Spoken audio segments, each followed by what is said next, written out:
याबाबत मी वनमंत्र्यांशी बोललेलो आहे. मी सुद्धा नाराजी व्यक्त केली की एका हत्तीला पकडून काय होणार, की त्यांनी मारलं म्हणून तुम्ही त्याला पकडता, उद्या दुसऱ्याला मारलं पाहिजे का? असं योग्य नाही.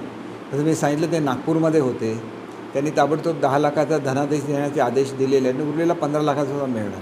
मी उद्या मोर्लेला जातो आहे आणि मी सुद्धा 50,000 रुपये त्या कुटुंबाला मदत करणार आहे. त्याच्यानंतर एका बाईंचं घर झालं आहे, त्यांना मदत करणार आहे. खरं तर हे अतिशय आमच्या हाताच्या बाहेर गेल्यासारखं प्रकरण वाटतं आहे.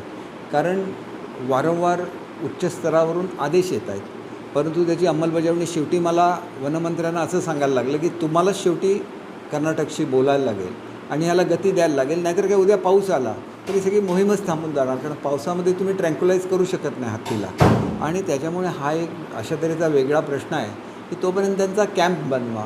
आणि आम्ही त्यांच्यासाठी जागा राखीव ठेवलेली आहे, जवळजवळ 3500 हेक्टरपेक्षा जास्त ती जागा आहे.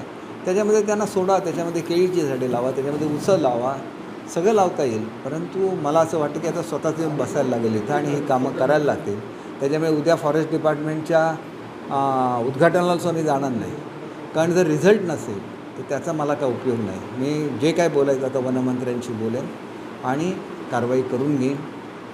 नुसते पैसे भरून लोकांचं दुःख कमी होत नाही.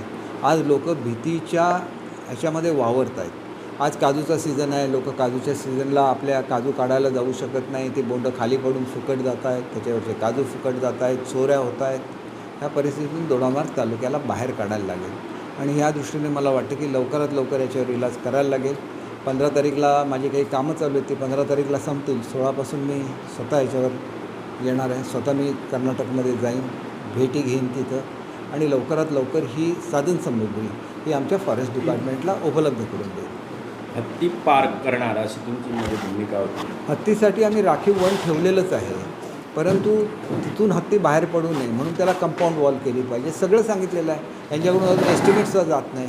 वेळोवेळी मी पैसे उपलब्ध करून दिले. शेवटी ह्या गोष्टी घडल्या पाहिजे असं मला वाटतं आणि त्याच्यामुळे वन्य प्राण्यांचं संरक्षण झालं पाहिजे, पण लोकांचं सुद्धा संरक्षण झालं पाहिजे. थँक्यू.